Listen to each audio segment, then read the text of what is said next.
Did you know Jesus defines Holy Spirit? In Mark chapter 13, verse 11, the yellow highlighted text that you see, Jesus teaches sometimes the words people say are not their own words. The words are from or by Holy Spirit.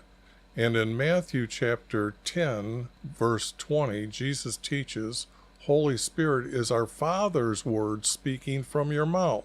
Now, I did some editing in the blue and green highlighting, and the word in, and I had to add the word through, because we have 4 examples of our Father's words. The first example, Luke chapter 1, verse 67, tells us when Zacharias declared John's the Baptist's life, these words had to be said by our Creator, for he prophesied John's life. The second example we have is Luke chapter 1, verse 41, when out of Elizabeth's mouth she declared Mary's son is blessed. These 2 verses prove their words were our Creator's words coming from their mouths. The third and fourth example are in Luke chapter 12, verse 12, and Matthew chapter 12, verse 28, where Jesus teaches our Creator's words will be said in their mind, and then they are to say his words. Other examples of our Creator's words coming to their mind are in the Hebrew text, where the prophets are being told to go out, and then our Creator will tell them what to say. Thus, Jesus teaches us there is no Trinity.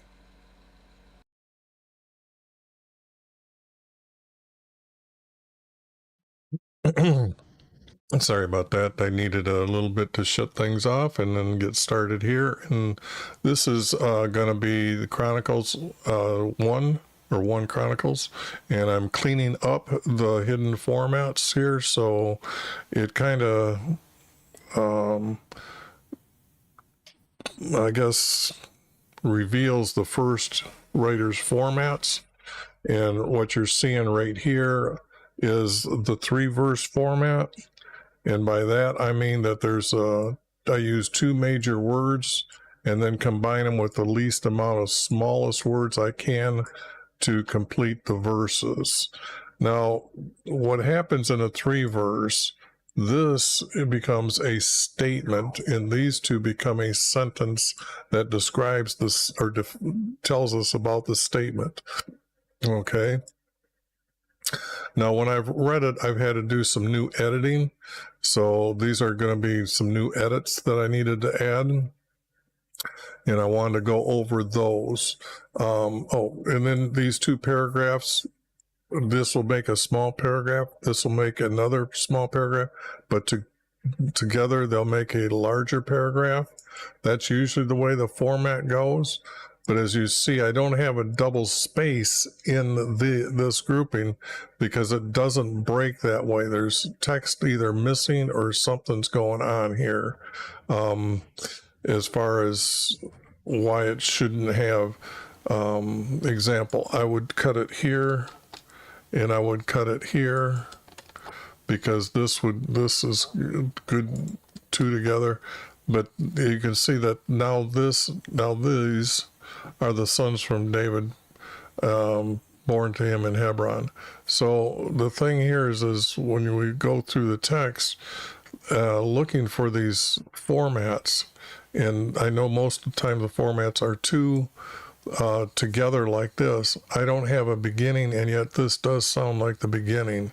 So this might be a different style from this writer, but down here, I don't know if I'm going to change her name yet. And I don't think this is his name, her father's name. So this might be a blank here. I don't know. When I put the text together, there's going to be other words that might help me out pointing this out to correct it, but these are kind of my notes moving forward. So I'll do notes like just question marks, or I might put something for myself to recognize to follow up with that text or understanding of that text. Now this is the king's timeline, which is very accurate that I've got here. And I guess I needed to add a few more words here to actually make the sense of these words here. Another adding, and oh, you can see that I've started to section off like part 1 and part 2 of this, because this is a 4 verse, this is a 3 verse, and also it's a changing of the wording. And then it's kind of like this is there's something missing here. When I'm reading it, it just kind of speaks to me that this should have more text, and that might be found later as well. But to help people in the future, that if they want to search comparing where this text come from to the other PDF that I'll make of all the new noted corrections that I've done, this way it kind of shortens down. You don't need this full it's not written as this way, but anyways, it's harder to search when you're doing it this way. So I've made it easier by just putting a number here for people to do that. I believe this is the correct city they brought his body to, because he was ruling from Bethel. So this was at Saul's time. And I mentioned in the last video that she's a conjurer, not a medium. And when I put the text together, and I'm going to go through that below, this text didn't make it. This has to be removed. It's kind of out of place, reads odd, but when you get rid of it, we're not hurting anything because I have text of him dying. And they made David king. There's a story about that, and it's going to get longer as well. Here's that story. Then all Israel got together and David at Hebron. So if I capitalized Hebron here, it should be capitalized all over. I try to capitalize the capital cities for Judah and for Israel. Those are the nations. I did pretty good. I didn't have as many corrections as I thought I'd have, just little words to smooth it out when I'm reading. So I had to put it of his death. When I'm reading the story over and over, his name was here, but his name is already up here. So it's because of his death that why Dark Creator kill him there, and then people will probably speculate why. But just a little bit of a change there to help read it smoother. Parts 1, part 2, this is a 4 verse, this is the 3 verse. I'm not sure whether they're still this raid was going on in Simon or Judah, because I have a map that tells me that at some point when David was over in Edom, being protected by that king from Saul, that David heard that they were raiding. And where is that map?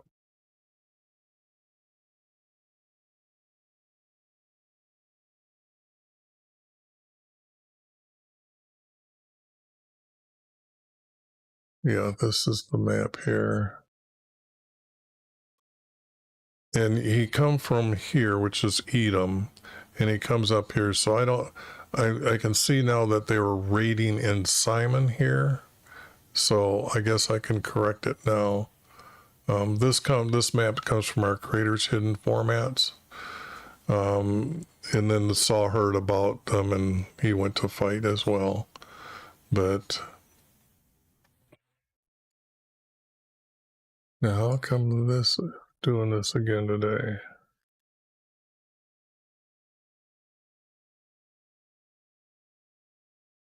Anyways, so I better make it Simon in here. Well, it was Simon and I changed it to Judah, so it should be Simon. And I have to correct that on the next one as well. When I was going through here, I realized this was making a format, but I didn't know if I was going to need like a missing verse. But when you see them making two paragraphs together to make the format, that text wasn't that important, so I got rid of it. Here's a note to myself, and this is the one in question. I'm thinking it's going to be from here to there, and that. See, it's going to be from here. So it's going to have to be from, well, see, this city it might be, but this is way up here in Judah. So these are going to be the cities I've got to choose from. But I know at some time they were up in here, but it depends whether David helped them out or was it, so this is, now that David is king, because the stories don't really read in order yet. So I should say this is going to be the answer here. Giza, and this one is going to be, I'm not going to decide on that right now. David had a house in the city of Jerusalem by the south of the tent, or of this tent. Now, what I mean by that is I've done a lot of studying, and we know Jesus, when he's traveling from, was it Bathsheba or Bethany? I can't remember which one. That the hill country, he has to descend and then ascend into Jerusalem's east gate. Now, there is text that tells us that his house and his fence around his house is on the south side of the entrance. Okay. Then we look at how does the priest receive, and how the king receive a prophet's words.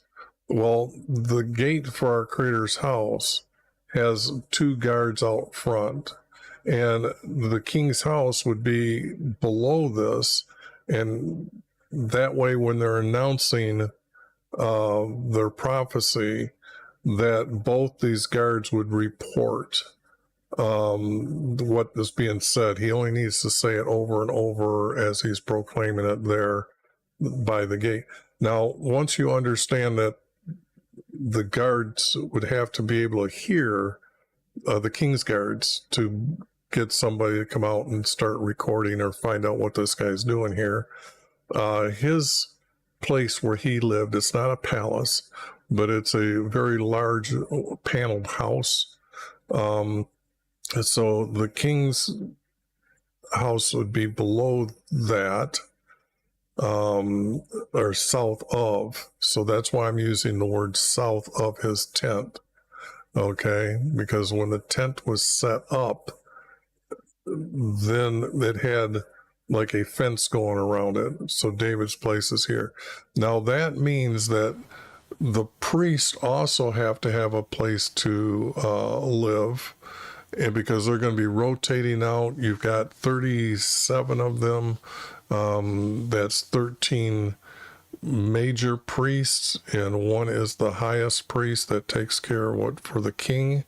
The other 12, they need assistance. So that's why I say there's probably 2 assistants for each one.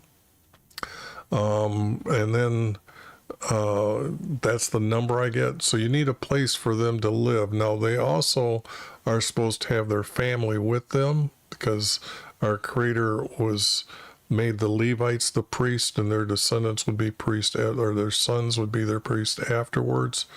So these priests would be living to the east side or to the west side of the house. So you can start getting a layout of the city. I don't care what's on the web, the text is telling me these things.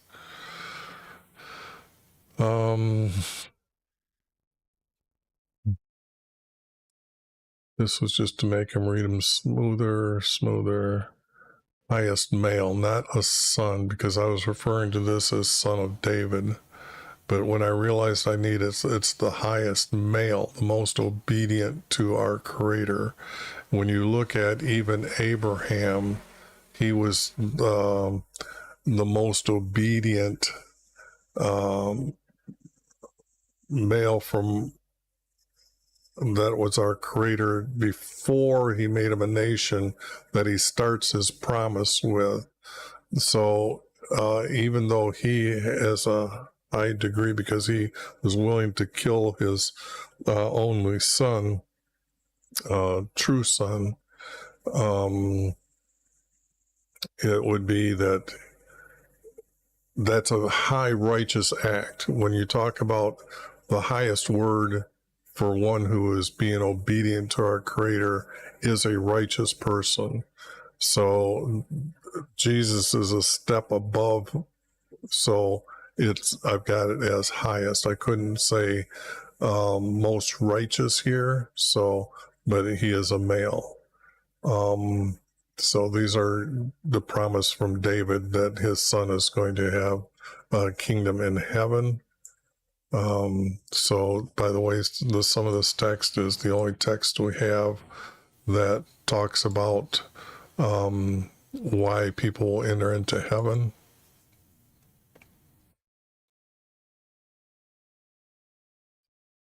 Yeah, this I had to divide up because it's 4 verse to 3 verse, even though I might have to use it as a 3 verse, but it does read together, and I'm thinking I might get rid of like this verse here, but I haven't decided that yet either.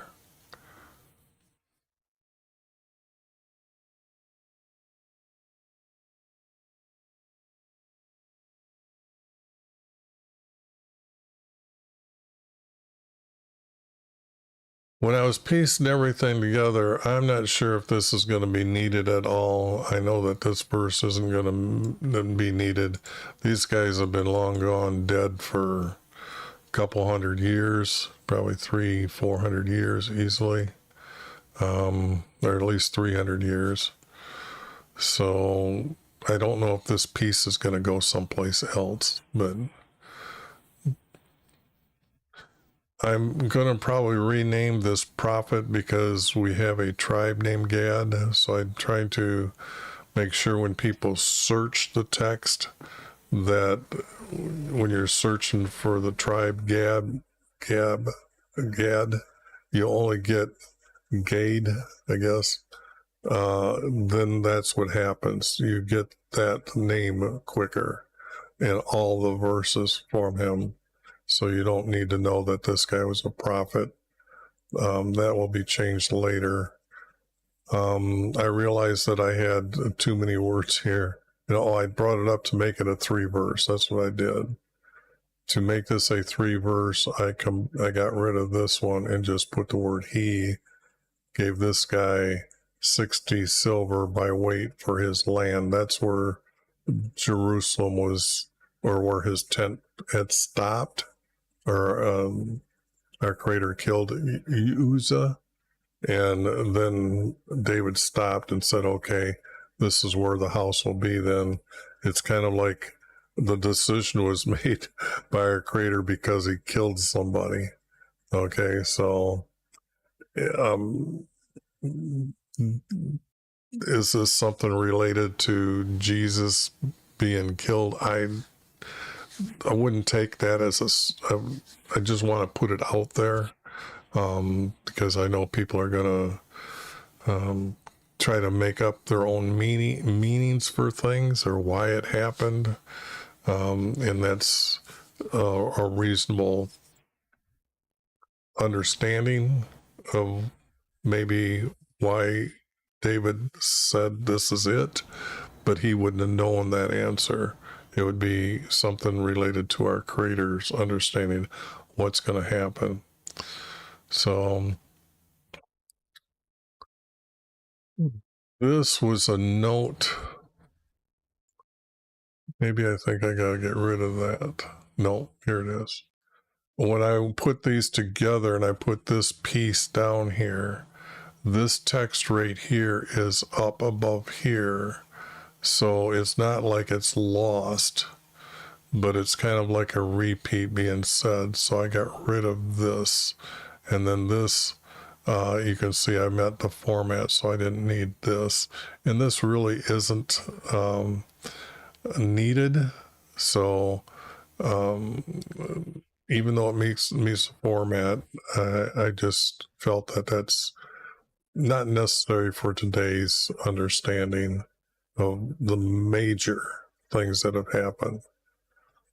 This I changed because I figured I'm always looking for trying to make the 12-year-old person who's going to read the text not to go to a secular dictionary and have a good understanding of words. So to help them, I'm getting rid of the words that an adult would understand, but making it easier for a child or they're 12 years old. I'm just getting old. This would be for them to be able to read it and understand and keep moving on in the text. Now, preparations I could not do, but anyways, I guess I could have made, and I have made them readied. So maybe that'll be changed. I don't know. But you can see the struggle that's going on when I'm trying to work on these things. I had to add this. I think I did that because I needed another verse here. So then this, even though it made it into a format, it's not needed at this time because we're going to get a description of everything that was made. And it's going to talk about David had already made these things. He just did not make the house, or he was making these things. Remember, I think it was in 7 years he was in Hebron and 30 years in Jerusalem. So, or it was probably first called City of David, and then it turned into the word Jerusalem.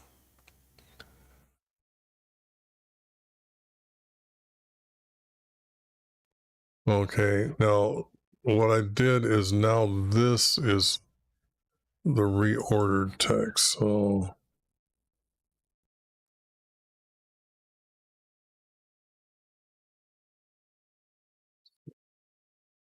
I need to get rid of like that, like that. Clean this up. I want to say reordered. Okay. And that's the note that I have above. So let's see, what did I use? Use the A. Now I know I've got to have it down here. Where'd I put it?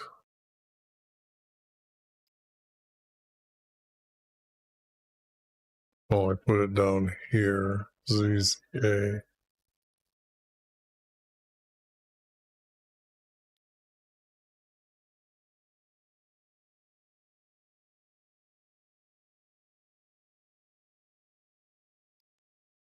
These are going to be, this is really notes for me to say that I need to, when I'm looking at putting all the book together, that I've got a bunch of pieces right now marked as pieces. They might go someplace with other stories. So that's what this is about. I didn't have when I was putting them together below down here, these just were not fitting. And just like this here, I'm not sure if it's going to even be used, but this is a king that somebody fought with. I don't think this is the one David fought with. So I think it was his son's son that David fought with. Other than that, now it comes the reordering. Now, I did this and I put notes over here that will probably end up being the titles or the chapter titles. But I also have hints for me when I'm doing this that later, when you start combining like 10 books together and then start going to the 15th book, I still need notes to remind me what these were subjects about. Sometimes I did get a good title and others I didn't. And then what I decided, like this is part 1 and this is part 2, even though this is a 4 verse and this is a 3 verse, when I put this here, that means that this story is sewed together. And then it talks about Saul's death here. This they're going to makes David king. I will get better at titles, but just like this has a part A and a part B because the story just went someplace else. This here, I realize that it's going to be Simon, so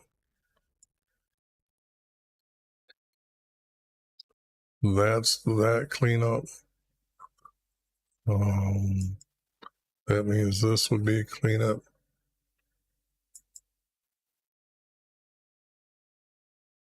This is going to get cleaned up to this. And I'm still needing to know about this name here. Check locations now, just location.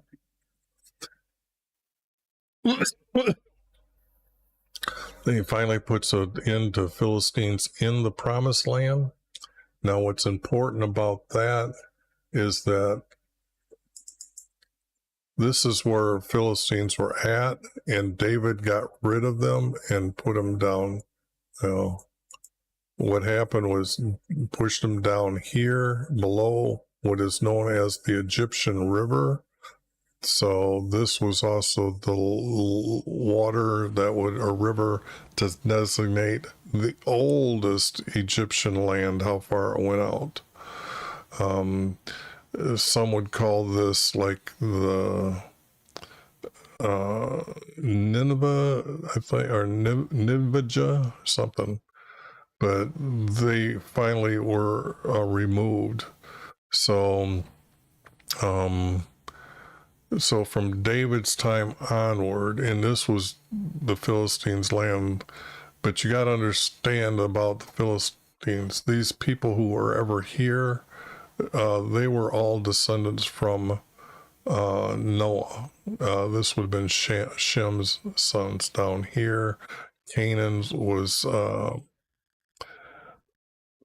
they used the word Ham, but his name was Canaan, so these became Canaans.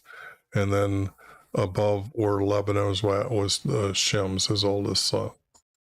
So, but I just thought you should know that where he is removed, or where they were removed to. Like I said, you see some of these maps that I've got, I would be putting them into the text later. So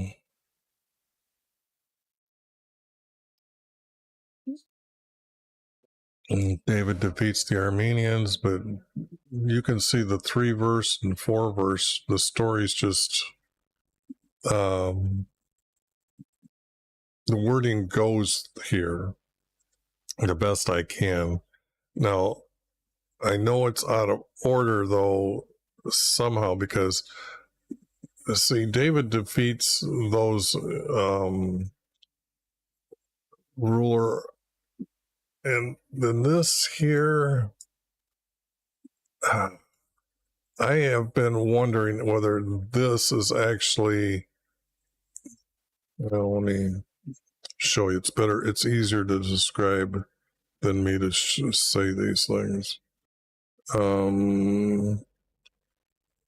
This is my overall map of the area, but what happens is this is where Israel is at, the nation Israel. Okay, this is Lebanon, okay? Lebanon goes up this far because Lebanon is part of this. In Damascus, I think the promised land comes to about up to here. But we know that this is Aram's or Armenians. So, but I've got it as here, as it's all this area. I am now thinking, because this text that I'm doing now, this comes from our creator's hidden formats. And I have to look at it seriously because this might be the city and this might be the name of the people in that, what that kingdom would have been. So that's kind of hard to describe, but it would have been David would have took over all this, all that area and made them subjects. But then it's kind of like the king of Lebanon's going to help him make a house. So built for David right here. And then Nathan tells David about Jesus, or his name is, the Hebrew name is Yah, Jesus' name in Hebrew.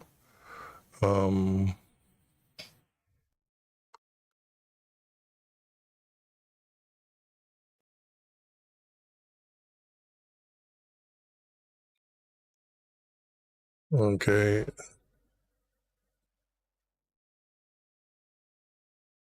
Yeah, this is where I don't know. When he built the house, had he moved the tent yet? So that's why I've got it's either in Jerusalem or Hebron, because the story is telling me that maybe David's first house was actually built in Hebron. So by the south of his tent. No, that would mean that it has to be in Jerusalem. So that's out.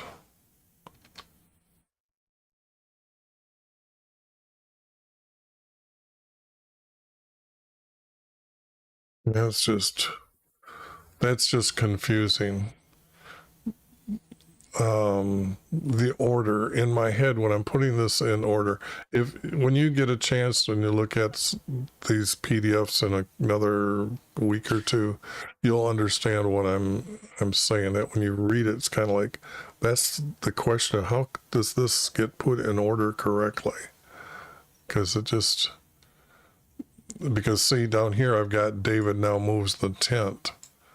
So that's what it's out of order. I've got him building the house, but I don't have him moving his tent to say that he's in Jerusalem. I think that's not why I put that in there, Hebron here. So, but it's going to be a big question how this is done. And now you can see that now he's paying for that hill that he died there, and then David was worried because of his death, and now bring his tent. I cannot bring his tent to Hebron. So that's the order of how did they build a house and when did this actually happen. So I tried to figure it out and I give up. I got to move on. It'll get done as I get more pieces together. Help me put this together. Because there's a lot of story about David. I mean, there's going to be quite a bit of David's life in the final text. And then he's going to, after he's had his last battle and he goes and conquers all these different areas, they all start paying tribute to him, and he took their gold, silver, whatever from all their kings that he conquered. So he got a lot of gold, because you got to understand the plates were made out of gold, and the knives were made out of knives and forks to cut the muscles off the animal were silver. So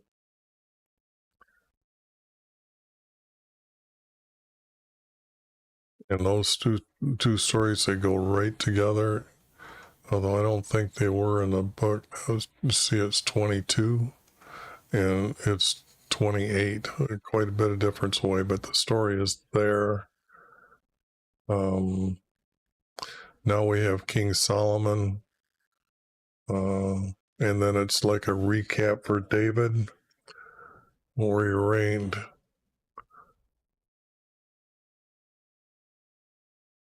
Yeah, this was kind of confusing on the format, because it's really, he reigned in Hebron for 7 years, and in Jerusalem he reigned 3. So it's hard. You need this to say it was the total of years, but down here it just seems like this goes to here. It's one of the strangest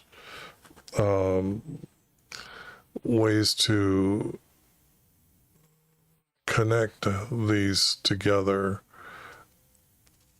Most of the time they just start a very new one, but I can see the struggling for the person that's writing this. How do you do that in a 3-verse format? And this would be one that sticks out, that whoever this writer is, we'd have to find like styles to this writer here. Yeah, I need to get a different prophet's name in here. And then we're all the way back up to chapter 3 again. And this lists all his sons that were born to him in Hebron, and then Solomon. I